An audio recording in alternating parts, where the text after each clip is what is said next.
Let's continue simplifying expressions with radicals and rational exponents, but let's mix in variables. So, as we were doing in our previous tutorial, we went back to square roots and simplified there. So, break down 24 into a product of primes. And there's a couple of ways you can think through breaking this down. I'm going to show you what I think is easiest. So our index is 2, square root, so I got a pair of 2's. So my 1, 2 is going to come out on the outside, because square root of 2 squared is 2. And then I open up my radical, and I'm going to put what's left over inside. So I have 2 times 3, which is 6, left over inside. So I've taken care of the 24. Moving on to x to the 6th. Well, how do I do this? Well, easiest thing to do is just divide it by the index. And why is that? Well, if you think about it, the square root of x to the 6th, if we change that to rational exponent form, is the same as 6 over 2, which is just x to the 3rd. So that means x to the 3rd comes out. Same with y to the 4th. That's the same as y to the exponent over index, y to the 4 over 2, is just y squared. What about z to the 3rd? Well, z to the 3rd, taking the square root of that, would be z to the 3/2. I can break that down, meaning 2 goes into 3 one time, right? 2 goes into, to show you with long division, 2 goes into 3 one time, and what's left over? Well, you would have a remainder of 1. So what's that mean? That means a z to the 1st power comes out, and the remainder would be a z to the 1st on the inside. Okay, so we're going to apply the same idea now to radicals with higher indices, or higher index, if that word confuses you. All right, so we're looking at 5th root now. The 5th root of 4, well, even if I break that down into primes, 2 times 2, I know that I can't take the 5th root of 2 to the 2nd, so that's going to stay inside my radical sign. So I'm going to open up my radical, 5th root, I'm just going to leave the 4 in here. Now I'm going to go on to a to the 8th. If I think about, well, what is that in rational exponent form? That's 8 over 5. So I think, well, how many times does 5 go into 8? Just modeling my thinking here. It goes in one time evenly. So that means an a to the 1st power is on the outside, and what's left over? Well, my remainder would be 3.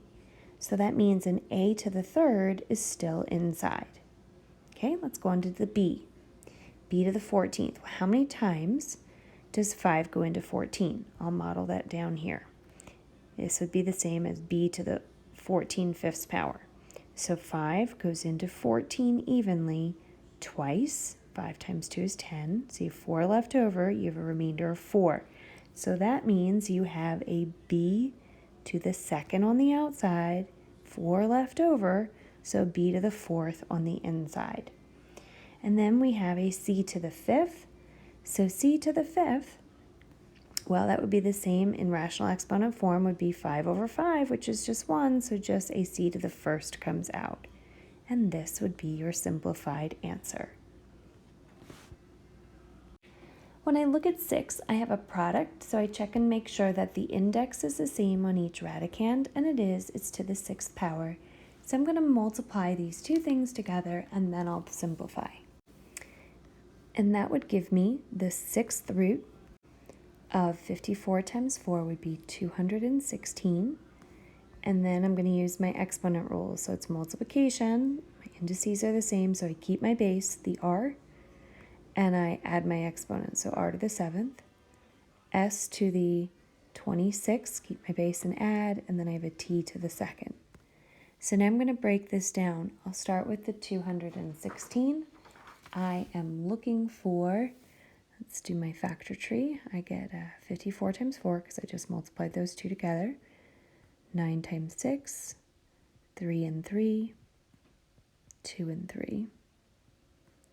And 4 breaks into 2 and 2. Okay, so what am I looking for? I'm hoping that I have a factor that's there 6 times. And I don't see anything. I see 2 to the third and 3 to the third. So I did all that work, and it's not going to break down any further. So my 216 stays inside. Now I'm going to move on to r. I have an r to the 7th here. So what am I thinking in my head? I'm going r to the 7, 6th power. How many times does 6 go into 7? Goes in 1 time, and what's left over? You have a remainder of 1, so an r to the 1st is on the inside. I'm going to go on now to s to the 26th power.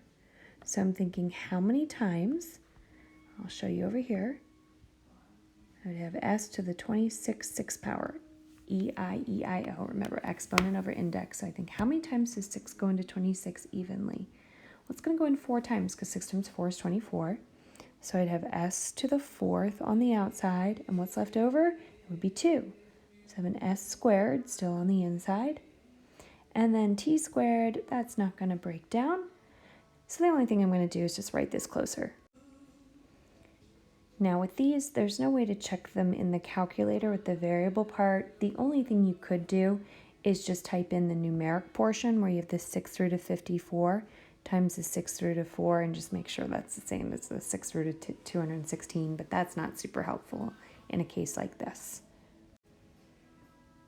Okay, the only other thing I want to say here is, and I should have started by saying this, I am assuming that all my variables are positive in this video. We may further look at, well, what would happen if one of these variables were negative, but for now we're just going to stick with everything positive and just master this.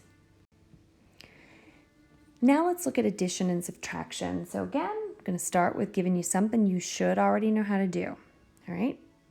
We know how to simplify square roots. We need to have, we think of it like terms.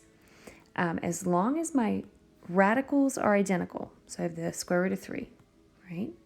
The coefficient here is 1. What do? Well, the rule's just like adding like terms. Like if I had 1x plus 2x, I'm hoping you know that's 3x. You combine your coefficients and you keep your variable. You do the same here. You combine your coefficients, but you keep your radical. So it's 3, cube root 3. You can check that on the calculator.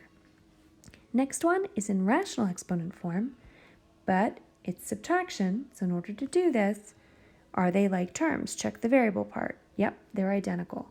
So we just keep the variable part, and we do 3 minus 9 would be negative 6 y times x to the 1/8 power. And that x to the 1/8 power would be the same as the 8th root of x. Okay, so let's apply this now to new stuff. All right, so we've got some 5th roots here. So I began by checking, are my radicals identical? Yep, they are. If they're not, you can't combine them. You could try simplifying them and then see if you can combine them, but you can't. All right, so negative 5 times the 5th root of 4. Check it on your calculator. Looks good.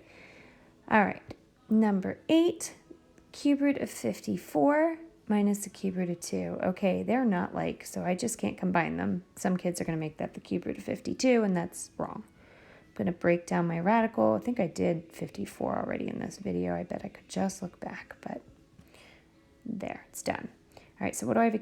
Perfect cubes. I've got 3 3's. So that's going to come out as 3 on the front times the cube root of what's left over, a 2 on the inside. Minus, I'll just bring this down, minus the cube root of 2. Now I have like terms, so I can simplify. This part's the same. That would be like having your x. My coefficient here would be 1. So 3 minus 1 is 2 times the cube root of 2.